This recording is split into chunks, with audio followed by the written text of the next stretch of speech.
Entre Eras, a maldição esquecida de Tutancâmon. E se eu te dissesse que existe uma força antiga, adormecida há mais de 3.000 anos, que ainda hoje cobra o preço daqueles que ousam desafiá-la? Uma força que transformou a maior descoberta arqueológica da história em uma sequência de mortes inexplicáveis. Você acredita em maldições? Olá, habitantes das sombras. Bem-vindos de volta ao Entre Eras, onde o passado sussurra seus segredos mais sombrios.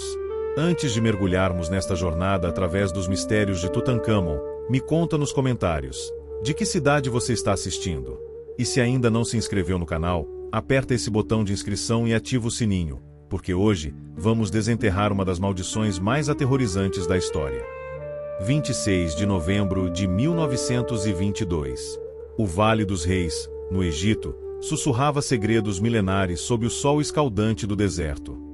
Howard Carter, arqueólogo britânico de 48 anos, sentia suas mãos tremerem não de nervosismo, mas de uma excitação quase sobrenatural. Após anos de escavações infrutíferas, financiadas pelo excêntrico Lord Carnarvon, ele finalmente havia encontrado o que procurava. Uma escadaria de pedra que descia para as profundezas da terra, selada e intocada. O que Carter não sabia era que, naquele momento, ele estava prestes a romper não apenas lacres de cera e argila, mas também uma barreira ancestral entre o mundo dos vivos e algo muito mais antigo e sombrio. A tumba KV-62, como seria catalogada, guardava os restos mortais de Tutancâmon, o faraó menino que governou o Egito entre 1332 e 1323 a.C., morto aos apenas 19 anos. Tut havia sido mumificado e sepultado com rituais específicos, projetados não apenas para garantir sua jornada ao além, mas também para proteger seu descanso eterno de qualquer perturbação. Os antigos egípcios acreditavam fervorosamente no poder das palavras escritas. Hieróglifos não eram apenas símbolos decorativos, eram encantamentos vivos, capazes de invocar forças além da compreensão humana. E nas paredes da tumba de Tutancâmon, uma inscrição particular chamaria a atenção dos tradutores décadas depois: a morte virá em asas velozes para aquele que perturbar o descanso do faraó. Quando Carter fez um pequeno buraco na parede selada e introduziu uma vela acesa para espiar o interior, Lord Carnarvon perguntou ansiosamente: "Você consegue ver alguma coisa?" A resposta de Carter entraria para a história: "Sim, coisas maravilhosas." Mas nem ele nem seu patrono perceberam a sombra que se moveu brevemente atrás da luz da vela. Uma sombra que não deveria existir em uma tumba selada há 3 milênios. Os trabalhadores egípcios locais, conhecedores das antigas tradições, sussurravam entre si sobre maus presságios. Relataram ter visto pássaros negros voando em círculos sobre o local da escavação, e alguns juraram ter ouvido lamentos vindos das profundezas da terra durante a noite. Mas a excitação da descoberta abafou essas advertências ancestrais. Carter passou os 3 dias seguintes alargando cuidadosamente a abertura, removendo os escombros que bloqueavam a entrada. A cada pedra removida, uma sensação crescente de estar sendo observado o assombrava. Seus ajudantes relataram pesadelos vívidos com figuras enfaixadas caminhando pelos corredores de suas tendas. Ainda assim, a promessa de glória e riqueza arqueológica os impelia para a frente. Em 29 de novembro, finalmente conseguiram abrir uma entrada suficientemente grande para permitir que uma pessoa passasse. Carter foi o primeiro a entrar, seguido por Lord Carnarvon e sua filha, Lady Evelyn Herbert. O que viram os deixou sem fôlego. 4 câmaras repletas de tesouros inestimáveis, desde carruagens douradas até cofres de madeira adornados com ouro e pedras preciosas. Mas foi na câmara mortuária que encontraram algo que os perturbou profundamente. Sobre o sarcófago dourado de Tutancâmon, uma fina camada de poeira havia se assentado de forma estranha, formando padrões que lembravam hieróglifos, como se uma mão invisível tivesse escrito uma mensagem de advertência. Os primeiros sinais de que algo não estava certo começaram antes mesmo que a tumba fosse completamente aberta ao público. Lord Carnarvon, o homem que financiou a descoberta, começou a apresentar sintomas estranhos apenas 2 semanas após a entrada inicial na tumba. O que inicialmente parecia ser um resfriado comum rapidamente se transformou em algo muito mais sinistro. Carnarvon relatou ter pesadelos recorrentes onde uma figura enfaixada o perseguia através de corredores dourados. Nas palavras de sua própria filha, Lady Evelyn, ele acordava durante a noite gritando em uma língua que ela não reconhecia, mas que, mais tarde, seria identificada como egípcio antigo. Como um aristocrata inglês do século XX poderia conhecer hieróglifos falados? Paralelamente, eventos inexplicáveis começaram a ocorrer no hotel onde a equipe de escavação estava hospedada. Funcionários relataram que as luzes em seus quartos piscavam sem explicação, sempre em sequências de 3, um número sagrado na antiga religião egípcia. Objetos pessoais apareciam movidos de lugar durante a noite, e alguns hóspedes juraram ter visto reflexos de bandagens nos espelhos, mesmo quando ninguém estava por perto. Carter, obcecado pela catalogação dos tesouros encontrados, inicialmente ignorou esses relatos como produto do estresse e da excitação. Ele próprio começou a experimentar fenômenos estranhos, mas os atribuiu ao cansaço extremo. Suas mãos desenvolveram uma erupção cutânea inexplicável que formava padrões circulares, similares aos amuletos de proteção encontrados nas múmias egípcias. Em 6 de março de 1923, Lord Carnarvon foi picado por um mosquito no rosto enquanto se barbeava. Um ferimento aparentemente insignificante, mas a picada se infectou rapidamente, desenvolvendo-se em uma febre alta e delírio. O que tornou o incidente verdadeiramente perturbador foi a localização exata da picada, na mesma posição onde a múmia de Tutancâmon apresentava uma marca misteriosa no rosto. Durante os dias de agonia de Carnarvon, fenômenos estranhos se multiplicaram. No hospital do Cairo onde estava internado, as enfermeiras relataram que sua temperatura corporal oscilava drasticamente sem explicação médica. Em momentos de delírio, ele falava sobre guardiões dourados e implorava perdão em egípcio antigo, uma língua que, segundo todos os registros, ele nunca havia estudado. A situação se tornou ainda mais sombria quando Carter recebeu um telegrama de Lady Almina, esposa de Carnarvon, informando que o cão favorito de seu marido, um terrier chamado Suzy, havia morrido na Inglaterra exatamente no mesmo momento em que Carnarvon expirou no Cairo, às 2 horas da madrugada de 5 de abril de 1923. Testemunhas relataram que o cão uivou angustiosamente por horas antes de simplesmente desabar, sem sinais de doença. Mas o aspecto mais perturbador da morte de Carnarvon foi o que aconteceu imediatamente após seu último suspiro. Todos os pacientes do hospital relataram ter ouvido um grito sobrenatural ecoando pelos corredores, embora Carnarvon estivesse inconsciente há horas. Simultaneamente, todas as luzes elétricas do Cairo falharam por exatamente 19 minutos, a mesma idade que Tutancâmon tinha quando morreu. A imprensa internacional, inicialmente cética, começou a prestar atenção quando médicos confirmaram que a causa da morte de Carnarvon permanecia medicamente inexplicável. A infecção secundária da picada do mosquito não deveria ter sido fatal para um homem de sua condição física. Toxicologistas não encontraram venenos conhecidos em seu sangue, e a autópsia revelou apenas que seus órgãos internos haviam simplesmente parado de funcionar, como se uma força externa tivesse drenado sua força vital. Carter, determinado a continuar seu trabalho, publicamente negou qualquer conexão sobrenatural com a morte de seu patrono. Privadamente, contudo, ele começou a usar amuletos de proteção egípcios e contratou um sacerdote copta para abençoar o local de escavação.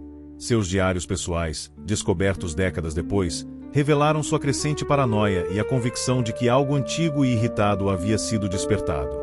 A morte de Lord Carnarvon poderia ter sido descartada como uma trágica coincidência, se não fosse pelo que aconteceu nos meses seguintes.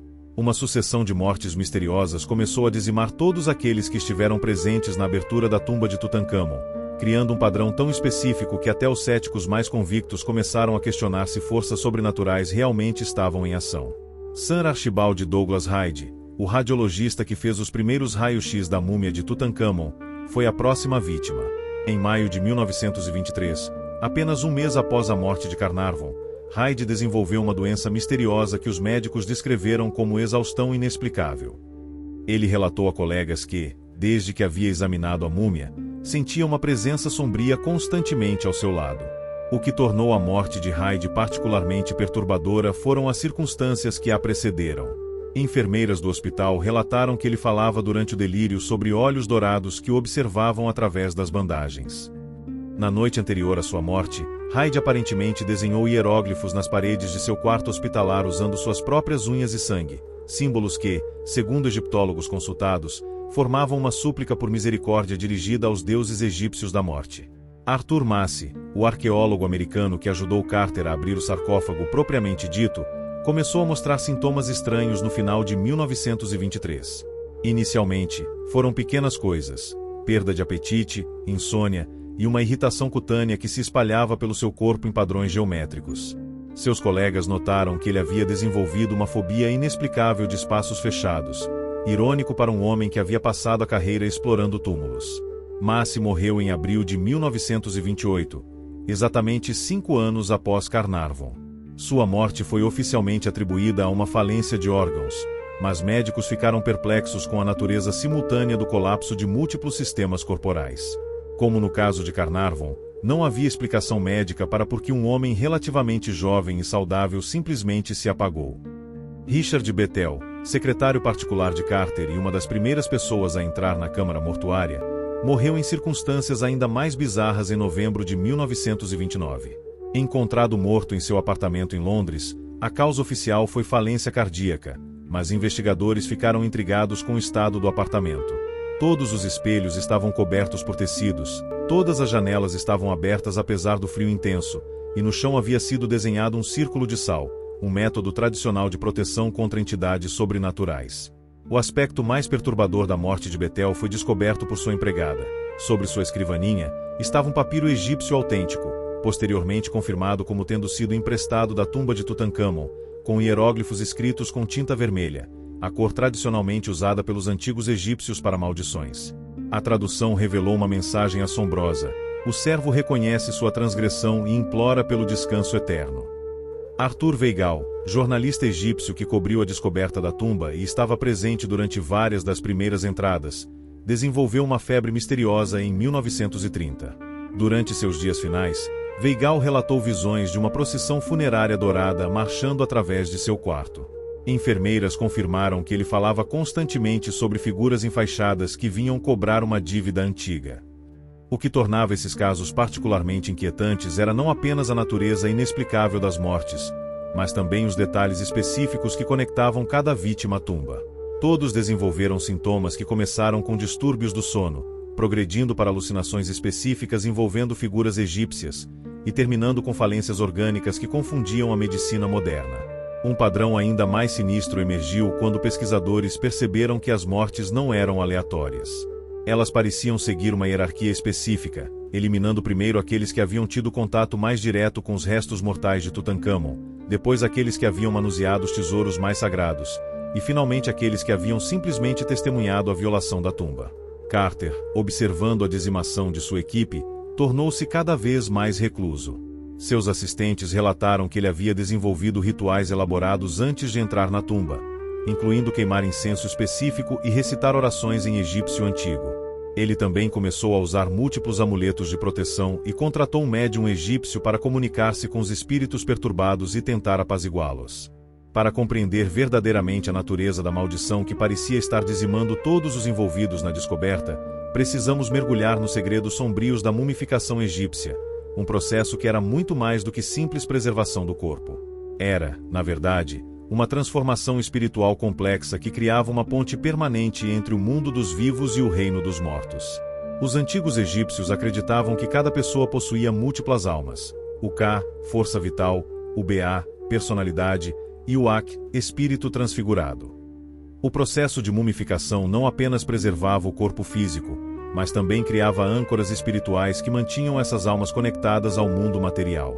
No caso de um faraó como Tutancâmon, esse processo era intensificado com rituais específicos que o transformavam em uma entidade divina após a morte.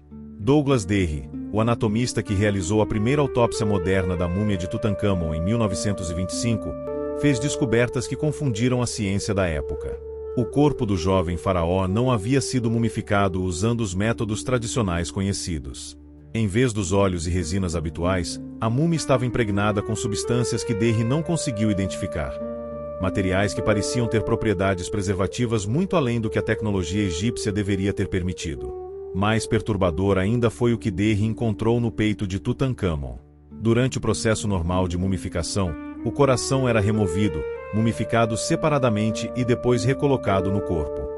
Mas o coração de Tut havia sido substituído por um escaravelho de pedra negra gravado com hieróglifos que, segundo tradutores, continham não bênçãos para o além-vida, mas instruções específicas para despertar quando perturbado e reclamar o que foi roubado. O aspecto mais sinistro da descoberta de Derry foi o que ele encontrou sob as bandagens do faraó. A pele mumificada de Tutancâmon estava coberta por tatuagens feitas com tinta contendo ouro e outros metais preciosos, um processo desconhecido na mumificação tradicional. Essas tatuagens formavam um mapa detalhado do além-mundo egípcio, mas invertido, como se representassem não a jornada do morto para o paraíso, mas o caminho de volta ao mundo dos vivos. Derry começou a experimentar efeitos estranhos imediatamente após a autópsia. Suas mãos, que haviam tocado diretamente a múmia, desenvolveram uma condição dermatológica inexplicável onde a pele descamava em padrões que lembravam hieróglifos.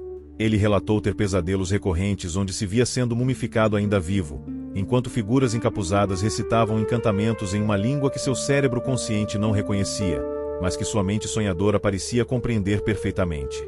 O que tornou a situação ainda mais assombrada foram as descobertas feitas na Câmara do Tesouro da tumba. Entre os objetos encontrados estava um papiro que não deveria existir, um texto que descrevia rituais de vingança póstuma reservados apenas para faraós que haviam morrido prematuramente ou em circunstâncias violentas. O papiro, escrito em hieróglifos arcaicos que precediam a era de Tutancâmon por séculos, sugeria que alguém havia deliberadamente preparado a múmia do jovem faraó não para o descanso eterno, mas para uma eventual ressurreição vingativa. Alfred Lucas, o químico encarregado de preservar os tesouros encontrados na tumba, fez uma descoberta que o assombrou até seus últimos dias. Ao analisar os óleos usados na mumificação de Tutancâmon, ele descobriu traços de substâncias que não eram nativas do Egito, compostos que pareciam ter origem na Núbia, terra conhecida pelos antigos egípcios como fonte de magia negra e feitiçaria. Lucas relatou que, sempre que trabalhava com amostras desses óleos, sentia uma presença malévola em seu laboratório. Instrumentos científicos funcionavam de forma errática, temperaturas flutuavam sem explicação, e ele frequentemente encontrava pegadas na poeira do laboratório que não correspondiam às de nenhuma pessoa viva, pegadas que pareciam ter sido feitas por pés enfaixados. A análise de raio-x da múmia revelou outro mistério perturbador.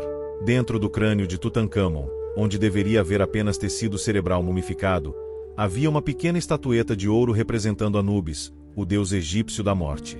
Nenhum registro histórico mencionava essa prática, e egiptólogos ficaram perplexos sobre como e por que alguém havia colocado esse objeto dentro da cabeça do faraó morto. O mais inquietante de tudo foi o que aconteceu quando tentaram remover a estatueta para exame mais detalhado. No momento em que os instrumentos tocaram o objeto dourado, Derry relatou ter ouvido um som que descreveu como o grito de 1000 almas em tormento ecoando através do laboratório. A estatueta estava tão firmemente fixa que qualquer tentativa de removê-la arriscava danificar irreparavelmente a múmia. Então decidiram deixá-la onde estava, uma decisão que muitos posteriormente considerariam um grave erro. À medida que as mortes misteriosas se acumulavam, investigadores céticos começaram a documentar fenômenos que desafiavam qualquer explicação racional. O que havia começado como coincidências trágicas estava se revelando um padrão de eventos sobrenaturais tão consistente e específico que até os mais fervorosos descrentes da época começaram a reconsiderar suas posições. Em 1926, 3 anos após a abertura da tumba, o Metropolitan Museum de Nova York recebeu uma coleção de artefatos de Tutancâmon para uma exposição temporária. O que deveria ter sido uma celebração científica rapidamente se transformou em um pesadelo logístico quando fenômenos inexplicáveis começaram a assombrar o museu. Albert Littogui, curador de arte egípcia do Met, documentou meticulosamente os eventos em relatórios que permaneceram classificados por décadas. Segundo seus registros, objetos na exposição se moviam durante a noite, sempre retornando às mesmas posições específicas.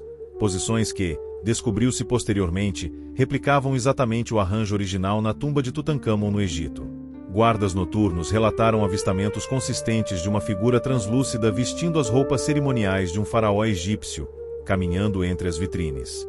O que tornou esses relatos particularmente credíveis foi que múltiplas testemunhas independentes descreveram a mesma aparição com detalhes idênticos, incluindo uma mancha escura no lado esquerdo do rosto da figura, exatamente onde a múmia de Tutancâmon apresentava danos. Harry Barton, o fotógrafo oficial da expedição de Carter, desenvolveu milhares de fotografias da tumba e seus tesouros. Mas foi apenas em 1927, ao revisar negativos antigos, que ele descobriu algo que o aterrorizou profundamente. Em dezenas de fotografias tiradas dentro da câmara mortuária, figuras sombrias apareciam nos cantos das imagens, figuras que não estavam visíveis a olho nu quando as fotos foram tiradas. Barton submeteu os negativos para análise técnica, esperando encontrar defeitos no filme ou problemas de desenvolvimento. Em vez disso, especialistas confirmaram que as imagens eram autênticas e não apresentavam sinais de manipulação. As figuras sombrias, quando ampliadas, revelaram características distintamente humanas, mas rostos cobertos por bandagens, como múmias. O aspecto mais perturbador da descoberta de Barton foi que as figuras nas fotografias pareciam estar interagindo com a equipe de escavação. Em uma imagem particularmente assombrada, uma sombra enfaixada aparecia com uma mão estendida em direção ao pescoço de Lord Carnarvon. Uma foto tirada apenas 2 semanas antes de sua morte misteriosa. Lady Evelyn Herbert, filha de Carnarvon e uma das primeiras pessoas a entrar na tumba, começou a experimentar fenômenos psíquicos após a morte de seu pai. Ela relatou ter visões recorrentes onde se via em um palácio dourado, observada por uma figura jovem usando a coroa do Alto e Baixo Egito.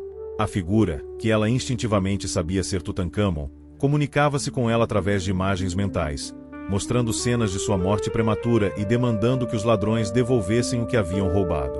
Essas visões se tornaram tão vívidas que Lady Evelyn procurou ajuda de médiuns e espiritualistas.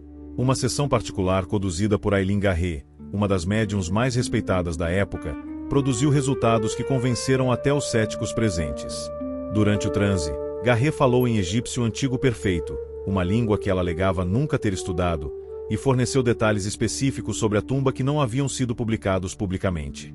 Arthur Weigall, o jornalista que cobriu a descoberta, decidiu conduzir sua própria investigação dos fenômenos sobrenaturais.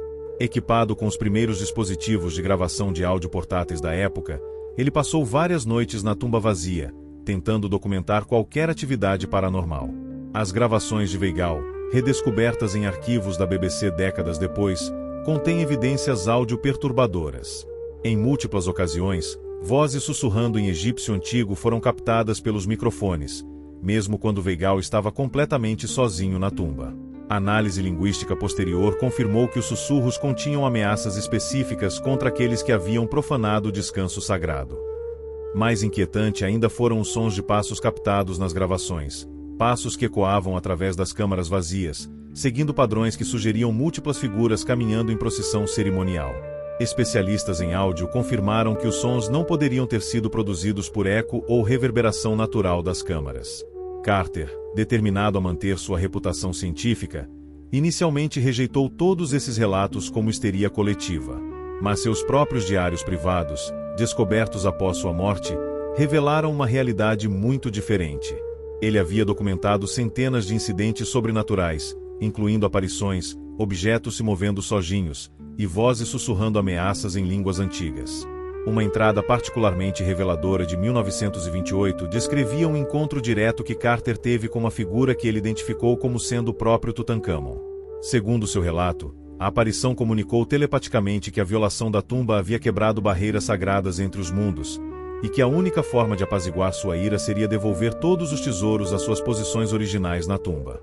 À medida que os relatórios de fenômenos sobrenaturais se multiplicavam, a comunidade científica internacional se viu dividida entre céticos determinados e pesquisadores genuinamente intrigados pelas evidências que se acumulavam.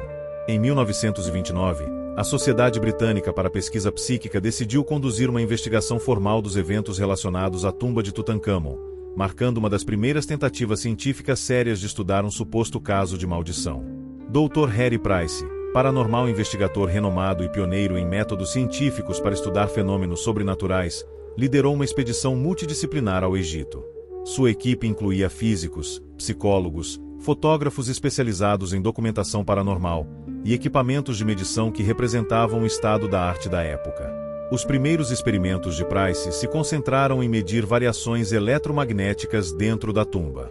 Usando galvanômetros sensíveis, sua equipe descobriu que os níveis de eletricidade estática dentro da câmara mortuária flutuavam de maneira inexplicável, frequentemente formando padrões que correspondiam aos momentos em que testemunhas relataram atividade paranormal.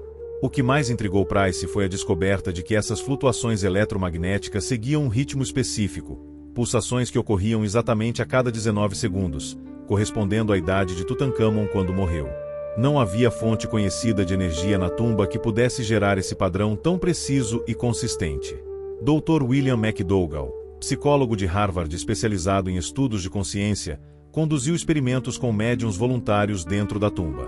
Usando protocolos científicos rigorosos para prevenir fraude, McDougall documentou múltiplos casos onde os médiuns forneceram informações sobre Tutankhamon que não haviam sido publicadas publicamente, incluindo detalhes específicos sobre a política interna da corte egípcia durante seu reinado. Um experimento particularmente convincente envolveu Gladys Osborne Leonard, uma médium que nunca havia estado no Egito e alegava não ter conhecimento de egiptologia. Durante uma sessão conduzida na câmara mortuária, Leonard descreveu em detalhes precisos a aparência física de Tutankhamon, incluindo a deformidade no pé que só seria descoberta por raio-x décadas mais tarde. A equipe de Price também investigou as mortes misteriosas que haviam acometido a equipe de escavação.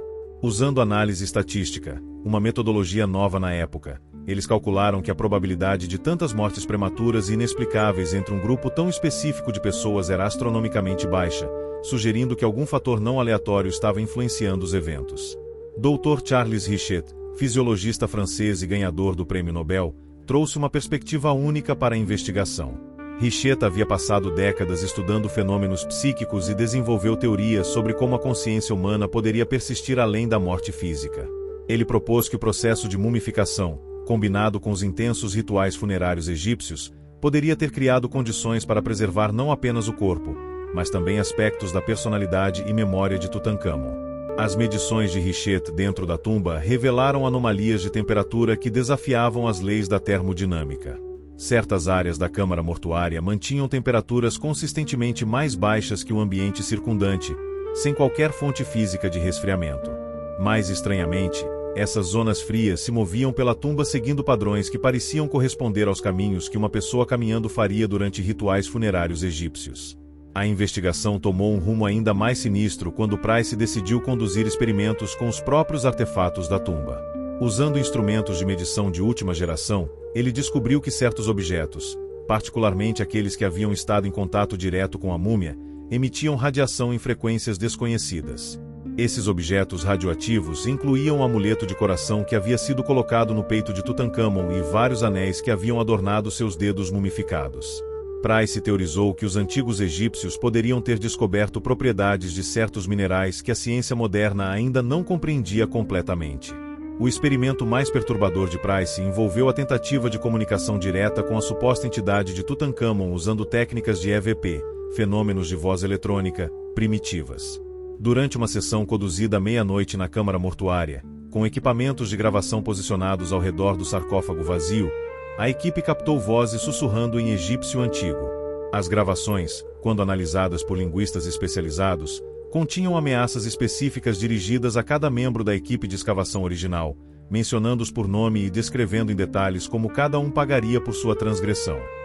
O que tornou isso mais aterrorizante foi que as gravações foram feitas em 1929, mas previam com precisão assustadora as mortes que ainda estavam por vir. A investigação de Price foi abruptamente interrompida quando ele próprio começou a experimentar os mesmos sintomas que haviam acometido as vítimas anteriores da maldição. Após apenas 2 semanas no Egito, ele desenvolveu uma febre misteriosa acompanhada de alucinações onde se via sendo julgado por um tribunal de deuses egípcios. Reconhecendo os sinais de alerta, Price evacuou sua equipe do Egito imediatamente. Em seu relatório final, ele concluiu que forças além do atual entendimento científico estavam genuinamente ativas na tumba de Tutankhamon, e recomendou que futuras investigações fossem conduzidas apenas com extrema cautela e proteções rituais apropriadas. O legado científico da investigação de Price influenciou gerações de pesquisadores paranormais.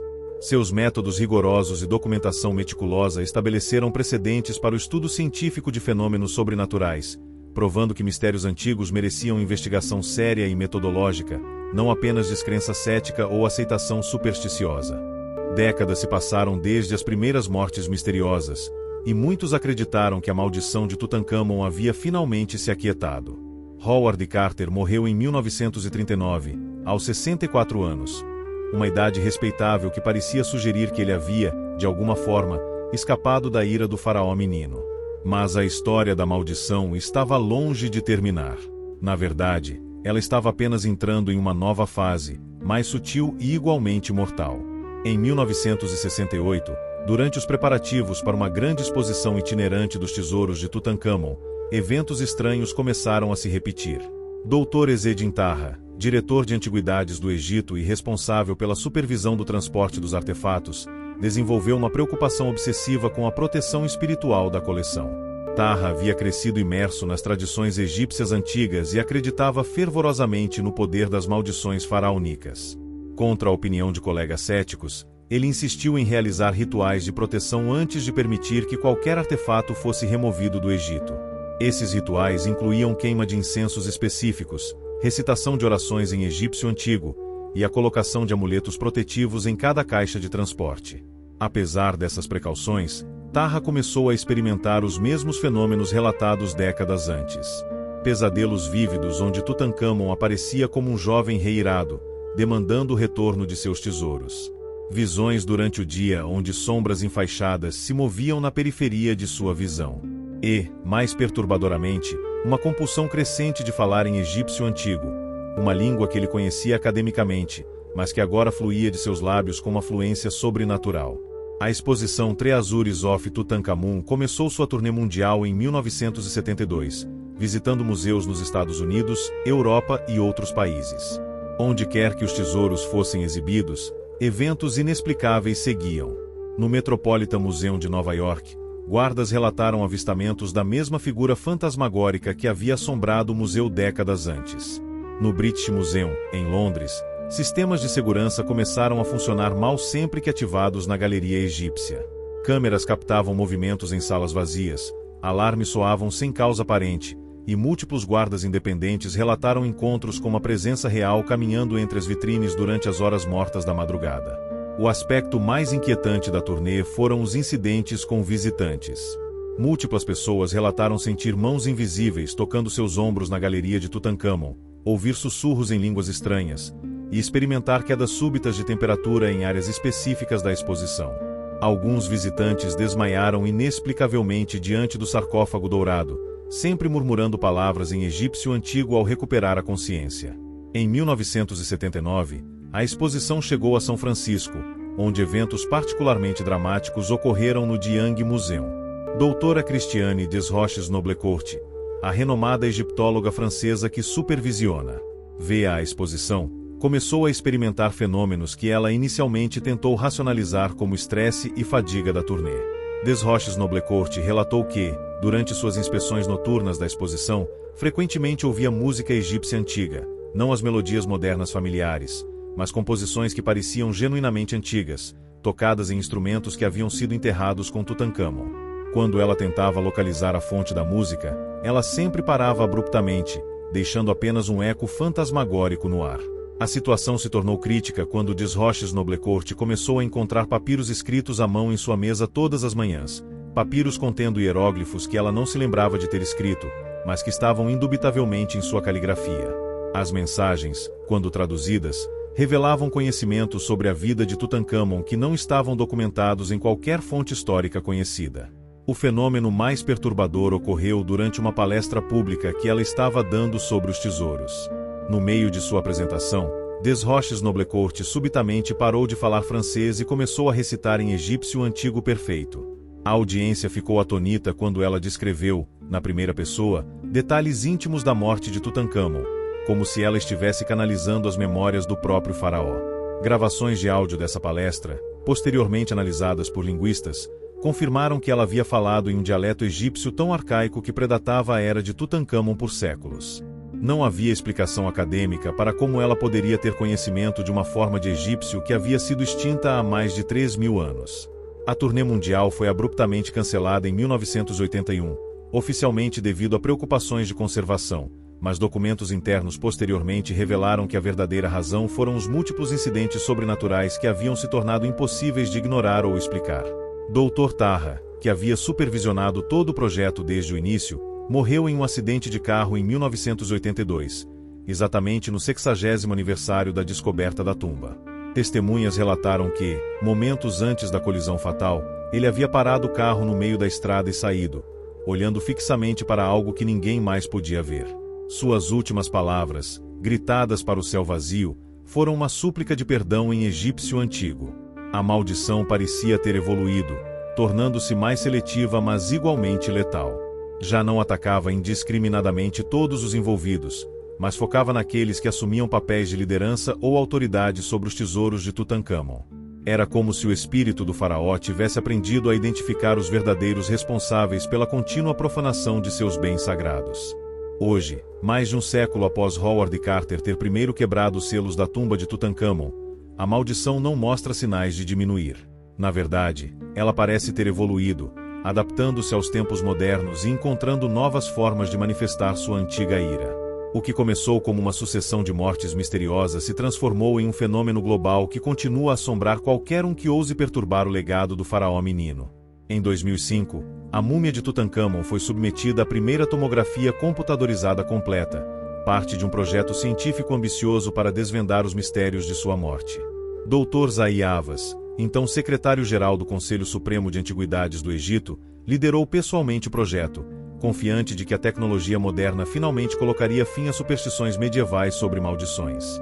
Os resultados dos exames foram cientificamente fascinantes, revelando detalhes sobre ferimentos que poderiam ter causado a morte prematura de Tutankhamon.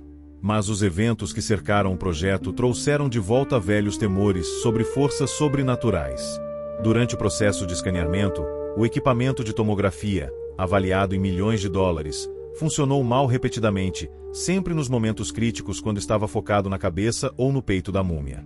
Técnicos relataram que as imagens produzidas pelos scanners frequentemente mostravam anomalias que não deveriam existir, sombras em movimento dentro do corpo mumificado, padrões de densidade que mudavam entre scans consecutivos, e o que alguns descreveram como uma segunda figura superposta à múmia de Tutankhamon nas imagens 3D. Dr. Hawass, inicialmente cético, começou a experimentar os mesmos fenômenos relatados por seus predecessores. Sonhos vívidos onde caminhava através de palácios dourados, sendo confrontado por um jovem rei usando a dupla coroa do Egito.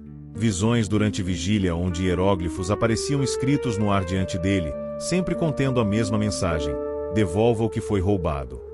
A situação se tornou crítica quando Hawass começou a falar espontaneamente em egípcio antigo durante reuniões oficiais, sem perceber que havia mudado de idioma. Colegas relataram que durante esses episódios, sua personalidade parecia completamente diferente, mais autoritária, real, como se outra consciência estivesse temporariamente assumindo o controle de seu corpo. Em 2010, a revolução digital trouxe novos desafios para aqueles que trabalhavam com os tesouros de Tutankhamon. Museus ao redor do mundo começaram a digitalizar suas coleções egípcias, criando arquivos digitais de alta resolução dos artefatos. Mas programadores e técnicos de TI envolvidos nesses projetos relataram experiências bizarras. Arquivos digitais de objetos relacionados a Tutankhamon frequentemente se corrompiam de maneiras impossíveis, formando padrões que lembravam hieróglifos quando visualizados em código hexadecimal. Sistemas de computador travavam ao processar essas imagens, sempre exibindo a mesma mensagem de erro, uma sequência de caracteres que, quando traduzida do código a si, soletrava palavras em egípcio antigo. Sarah Parcak, arqueóloga espacial pioneira no uso de satélites para descobrir sítios arqueológicos egípcios, fez uma descoberta perturbadora em 2011. Ao analisar imagens de satélite da área ao redor da tumba de Tutankhamon, ela identificou padrões no terreno que não eram visíveis a olho nu, formações que pareciam formar hieróglifos gigantescos visíveis apenas do espaço. Essas mensagens terrestres apareciam e desapareciam ciclicamente, sempre se tornando mais visíveis durante aniversários significativos relacionados à descoberta da tumba. Parcak teoriza que mudanças na vegetação e erosão do solo estavam criando esses padrões, mas não conseguia explicar por que eles formavam símbolos linguisticamente coerentes. A era das redes sociais trouxe uma nova dimensão para a maldição. Pessoas que postam fotos de si mesmas com artefatos de Tutankhamon em museus relatam experiências estranhas nos dias seguintes às postagens. Não apenas pesadelos e visões, mas fenômenos digitais. Suas contas de mídia social postam conteúdo que elas não criaram, sempre em línguas antigas ou contendo imagens de hieróglifos. Um caso particularmente documentado envolve uma influencer de Londres que postou uma selfie com a máscara funerária de Tutankhamon no British Museum. Nas semanas seguintes, sua conta do Instagram começou a postar automaticamente, sempre às 3h33 da madrugada, imagens de arte egípcia antiga acompanhadas de legendas em hieróglifos que se traduziam como advertências sobre respeitar os mortos. Em 2020, durante a pandemia global, quando museus ao redor do mundo fecharam e ofereceram tours virtuais online, uma nova categoria de fenômenos emergiu. Visitantes de tours virtuais das galerias egípcias relataram experiências sobrenaturais em suas próprias casas, sons de passos em quartos vazios, mudanças inexplicáveis de temperatura e avistamentos de figuras enfaixadas refletidas nas telas de seus computadores. O aspecto mais inquietante desses relatos é sua consistência global. Independentemente da cultura, idioma ou localização geográfica, as experiências descritas pelos visitantes virtuais seguem padrões idênticos, sugerindo que a presença de Tutancâmon conseguiu de alguma forma transcender limitações físicas e se manifestar através de tecnologia digital. Hoje, enquanto arqueólogos continuam a descobrir novos segredos sobre a vida e morte de Tutancâmon, uma pergunta permanece sem resposta. Será que a maldição é real, ou simplesmente uma manifestação psicológica coletiva alimentada por décadas de lendas? A resposta talvez seja menos importante que a lição que ela ensina, que há mistérios no nosso mundo que transcendem a compreensão científica, e que o passado possui um poder duradouro sobre o presente. A múmia de Tutancâmon repousa novamente em sua tumba no Vale dos Reis, protegida por tecnologia moderna e segurança rigorosa. Mas aqueles que estudaram sua história sabem que selos e alarmes são inúteis contra forças que existem além do reino físico. O faraó menino espera, eternamente vigilante, eternamente irritado, eternamente pronto para defender seu descanso sagrado contra aqueles que ousam perturbá-lo. E talvez, em algum lugar entre as areias douradas do Egito e as galerias climatizadas dos museus modernos, ecos de uma voz há muito silenciada ainda sussurrem uma advertência antiga: a morte virá em asas velozes para aquele que perturbar o descanso do faraó. E assim, habitantes das sombras, chegamos ao fim de mais uma jornada pelas brumas do tempo. A história de Tutancâmon nos ensina que existem forças neste mundo, e além dele, que nossa ciência ainda não consegue compreender completamente. Talvez a maldição seja real, uma manifestação da ira de um rei morto há mais de 3.000 anos. Talvez seja apenas o poder da sugestão, amplificado por décadas de lendas e mistério.